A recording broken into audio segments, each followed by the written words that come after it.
One more case of meningitis has been recorded in Kwando in the latest outbreak of meningitis in some parts of the country. Volta region recorded its first case of cerebrospinal meningitis on Tuesday, but the Ghana Health Service says it's too early to declare an outbreak. And you may have to make a quick intervention to get these vaccines, to immunize the population that is at risk. 6 people in the Ashanti region are confirmed dead after contracting meningitis. 3 of them were coming from Offensive Municipal, 3 of them were coming from Adansi North, 2 of them were coming from Ahafo Ano South, 2 of them were also coming from Achuma Nwabiaja. Well, the northern and Bono Ahafo regions have been battling to control pneumococcal meningitis in the past few weeks, which has claimed 33 lives as at Monday. Health Minister Alex Segwefia, however, says the ministry is not considering a nationwide vaccine yet. Do is first get this under control. Once we've got it under control, we'll definitely look at it. And if we need to do vaccinations in those areas, again, like we did in 2011, yes. So which region is next to be affected with the strains of meningitis? Should we panic or not? Is there the luxury of staying calm, as the Ministry of Health is suggesting, looking at the way things are happening so fast? When are we sure of seeing an end to this? Is it a nationwide vaccination something we should consider? This is today's big story. My name is Aishi Brian.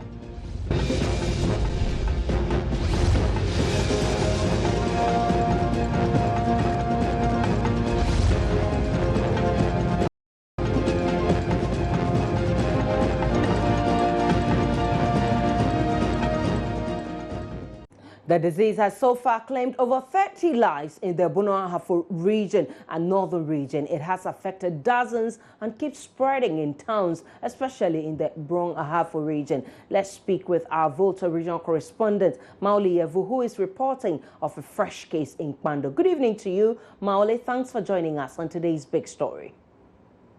Good evening, Aisha. Mauli, this fresh case, has it been confirmed? What kind of meningitis is it? It has not yet been confirmed as meningitis. It's a suspected case for now, for which the sample has been sent to the Ministry of Health laboratories in Accra for confirmation. So far, the region has confirmed only one case in the case of Karachi West District. So that is the only confirmed case. So far, we have 8 cases, 1 confirmed out of the 8 cases of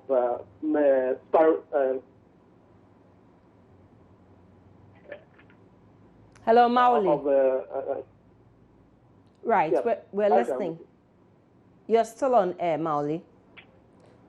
Okay, so far there's only 1 out of the 8 cases that has been confirmed. But have you spoken to health authorities? What are they saying? Yeah, according to the Volta Regional Director of Health Services, epidemic alert has been sent to all districts of the region.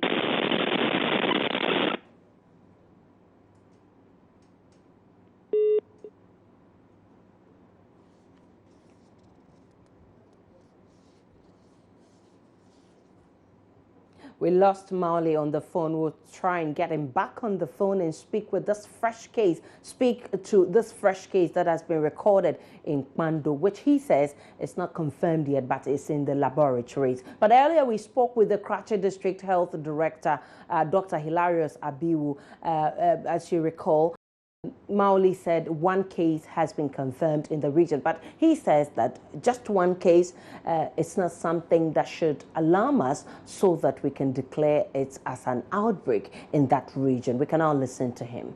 For now, we haven't reached the crisis situation as yet. We've just had 1 case, And luckily for us, because of the intensified education, this patient was able to come to the hospital early, and so has been in treatment and recovering, and actually is moving up and about. Now, the issue of the vaccine is essentially for protection against, the spread of the disease. And these things don't happen regularly, and therefore it makes sense that you don't go just, immunizing the population. But as and when the suspicion is there that there's a possibility of an outbreak, then you may have to make a quick intervention to get these vaccines, to immunize the population that is at risk. The biggest problem, however, is that assuming the numbers go up, then it's going to put a lot of strain on the needed resources in terms of antibiotics and drugs, medication, space, and all of that. So for me, at the current moment, I think that what we need to do is that in the areas where these cases are coming out, we need to be able to push a lot more resources. Where the NHIS, for instance, is building facilities, it should be possible to differentially release funds to these facilities so that they can get their consumables in readiness to be able to provide a cure, the cure, for the treatment for these cases that we identified. For 8 months now, NHIS has not paid, and because of these outbreaks, there's going to be a lot of rush. Even ordinary headaches are going to be rushing to the hospital for fear of having contracted meningitis. And therefore would appeal that if for no other reason, at least for the purposes of handling these outbreaks, they should release the funds that are with the NHIS while the investigations are ongoing with the NHIS. That will help us being able to contain the situation adequately. We don't need any additional resources, but just what is with the NHIS will suffice for now. In the Ashanti region, a press briefing was held by the Regional Health Directorate this morning. Let's listen to excerpts of that press conference. I think that with any illness that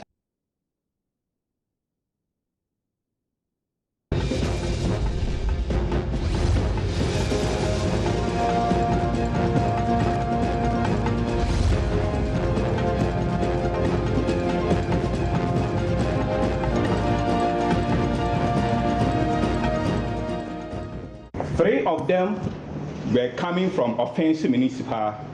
3 of them were coming from Adanse North. 2 of them were coming from Ahafo Ano South. 2 of them were also coming from Achuma Nwabiaja. 2 from Ejisu Jabin. 1 for Efija Kwabre.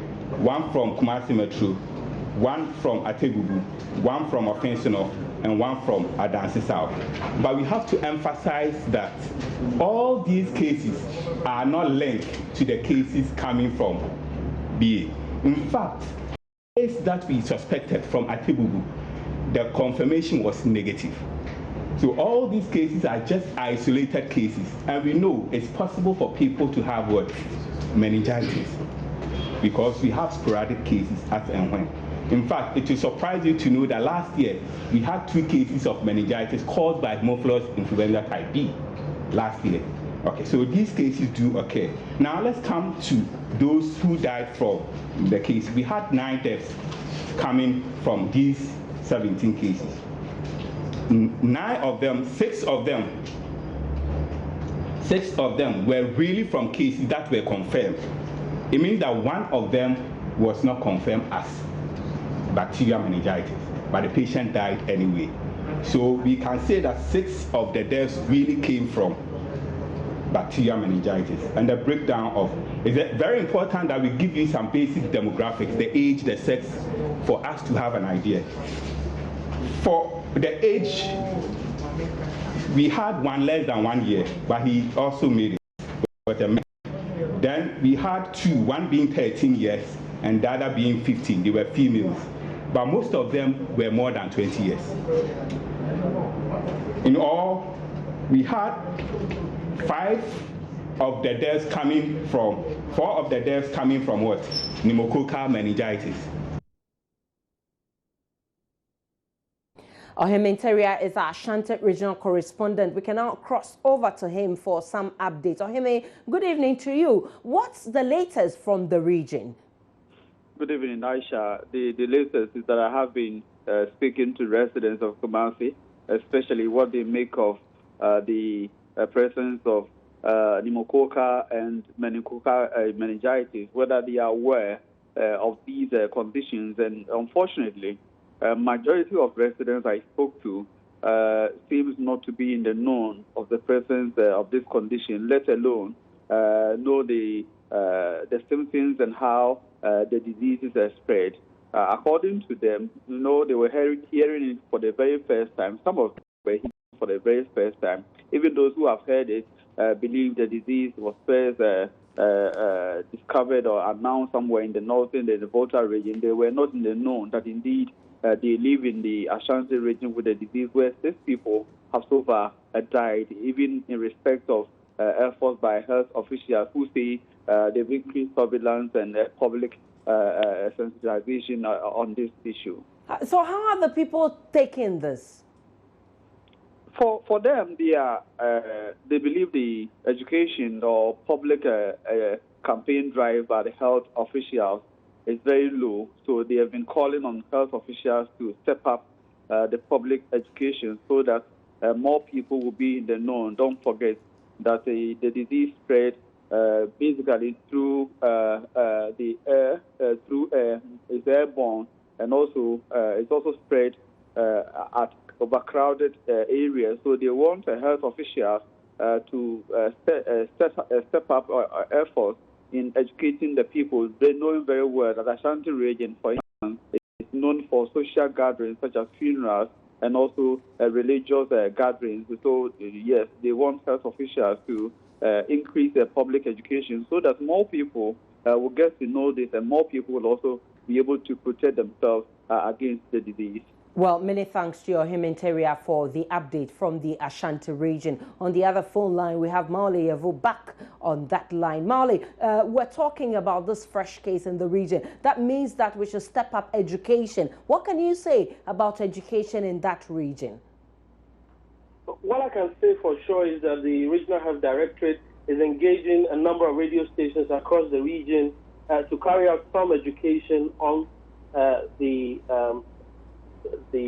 cerebrospinal meningitis. For now, the region has recorded cerebrospinal meningitis. Right. That is different from what the other regions the pneumococcal and the others are experiencing. That's not pneumococcal meningitis. Right.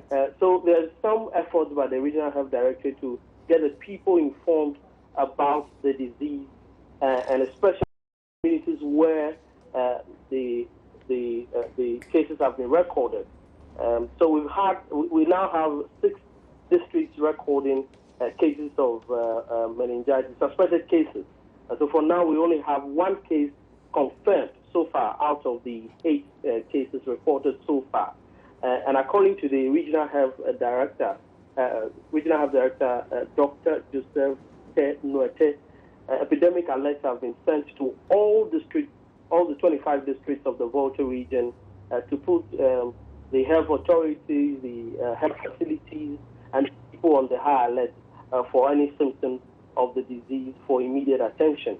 And according to him also, they are in contact with the headquarters of the Ghana Health Service and the Ministry of Health for vaccines for the catchment areas that have so far been affected. Well, many thanks to you, Mauli Yavu. We're very grateful for the update. Well, the Health Minister, Alex Segwefia, will visit affected areas tomorrow. Ahead of that, he feels it's not time to think of a nationwide vaccination. I think that with any illness that has an ability to spread, you should have some concern. However, what you don't do is you don't panic. And that is what we don't want to happen, because if you look at the press statement that was held, meningitis actually occurs in this country on a yearly basis. The extent to which it goes is what you want to check. And anytime we hear about it, we put in systems and processes to ensure that it is curbed. The difference in terms of this particular strain that came out is that it is more lethal than previous strains. And for that reason, the death rate has risen quicker than in previous years. So, but in terms of infectious ability, it is less. So not as many people have been affected as in previous years. But as I've always said, One death in a situation like this is one death too many. So we have to be vigilant, and in the ministry we've taken all steps to ensure that we can do enough, perform enough contact tracing, ensure that we deal with areas which get the illness more or more frequently, like in the Brong-Ahafo region, in the Tyne area. You would tend to find that when you have migrant populations, areas where nomads go into with their cattle, areas where they do a lot of galamsey, where people come and go, then it's easily spread. And even when you're vaccinated, because that is a group of people that come in and out, we had a very good vaccination process about 3 years ago. But obviously some people were not caught in that catchment because they were not there at the time, and now they've come into the system. So they are more susceptible to obtain the illness. But I can assure you that members of the Ghana Health Service and within the ministry are working overtime to try and make sure that we keep a tab on it and we deal with it. Once you get a bit of occurrence of meningitis in one area or the other, it does not necessarily mean that it is part of this particular strain of this particular strain that is going around, because you have to find that meningitis will appear every once in a while in different areas, but the moment it appears somewhere, because this strain is out, then people get anxious that, look, is it spread that far? It does come inadvertently in one or two areas, but I can assure you that a lot is being done to try and bring this under control. Honorable, finally, is the Ministry of Health considering vaccines to do a nationwide vaccination? Not at this stage. We have areas where this illness tends to occur, so we are aware of the catchment area, and this is after years of research and being victims of the disease. So we are going to, once we've brought this under control, we will then sit down and look at what we need to do to ensure that we don't get into a position like this. In 2011, there was quite a high number, over 1,000 people were infected, and then that led to us doing the vaccinations, and you would notice a steady decline from 2012, 2013, 2014, and then 2015. This has come up. Actually, the figures are not necessarily that high, or let's say as high as 2011, but because of the strain that we have, a lot of people have died than would normally if it was the normal strain that we are alive to. So we will look at it. What we need to do is first get this under control. Once we've got it under control, we'll definitely look at it. And if we need to do vaccinations in those areas, again, like we did in 2011, yes. If it's reached a stage where we have to... No, we have some vaccines. We are actually, and as I said in the Public Accounts Committee, we needed to do some serious soul sourcing immediately to get some of the vaccines in. So in that regard, we do have some vaccines.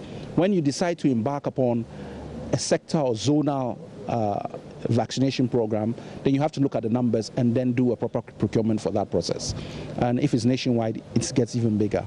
But we will look at that when we've got this completely under control. Are we waiting to record huge figures before we consider doing the vaccination for these areas? No, we are going from experience as to what has happened in the past. History and experience is the best teacher. And we believe that at this stage, we should be able to bring it under control.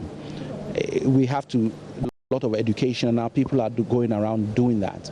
But if you might use, for want of a better phrase, a sledgehammer to crack a nut, if you're not careful, at the same time, it may be that you get to a point where you say, no, where we are now, it's a situation where we should have to do a lot more.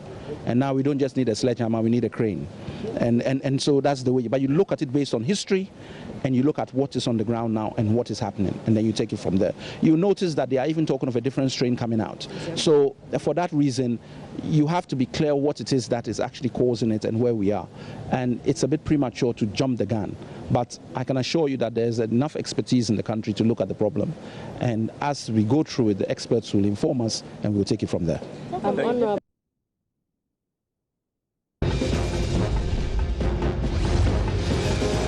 And we need to help all the districts, not now focusing in Brong-Ahafo alone. And that now we are seeing in Ashanti, we are seeing in Volta region, right, and in parts of the northern region. Right. So all that we are saying is that it is a national crisis. Right. we need to approach it with the needed national response, just like the way we have approached Ebola in other countries, including Ghana. Right. Our preparedness was excellent. Now, what we are asking for Minister of Health, Ghana Health Service to do is that to quickly move into the district and strengthen the health systems there. Because I have moved to the district. As I speak to you now, I'm in Upper West. Right. Yesterday I was in Brahafo. Right. Last week I was in Brahafo, and yesterday I did a press release before I came. What we are asking is their strategies. They already have the strategy. WHO is already having a guideline on how to manage such situation. We need to move to the communities. They need to bring everybody on board. The media, the civil society organizations, the traditional authorities, the religious bodies, to bring everybody on the exact facilities. But health officials in the 3 regions of the north, the Volta, and the Brong-Ahafo are asking for vaccination. Do you think that that's what is needed? But even the Ghana Health Service or the Ministry of Health doesn't have the vaccination available now.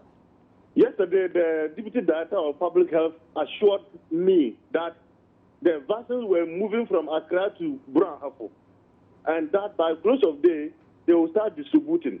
All what we are asking is that they approach, the strategies are already there. WHO already have a guideline, and they have already supported the team. They need to move now to the communities. They need to work with everybody now.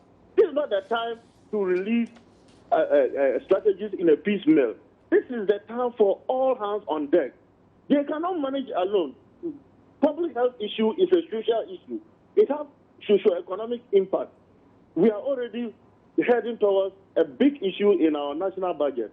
But we need to manage it now with the little resources rather than to allow it to escalate. Would you advise a national vaccination, Dr. Benako? Sorry? Would you advise a nationwide vaccination? That's one of the best strategies advised by the WHO, if the WHO advise on that. But the issue of strengthening the health system at the community and the sub-district and the district level is paramount, so that, one, the issues can be contained at that level. Because if you don't do that, and we have to move people from the poorest and the bad road district to the regional capital, we can lose a lot of lives, because it takes about 3 days for one to die when you get the infection. Well, so many thanks you. Let's decentralize the approach. Let's push the resources to the community and the district. Let's strengthen the district disease control unit and the sub-districts. Many thanks to you, Dr. Gabriel Benako. That's all time will allow us. My name is Aisha Ibrahim. This is today's big story, talking about the outbreak of different strains of meningitis. We're told the fresh case has been recorded in Kwando, but we are not getting confirmation yet as to which type of meningitis it is. Thanks so much for watching. Good evening.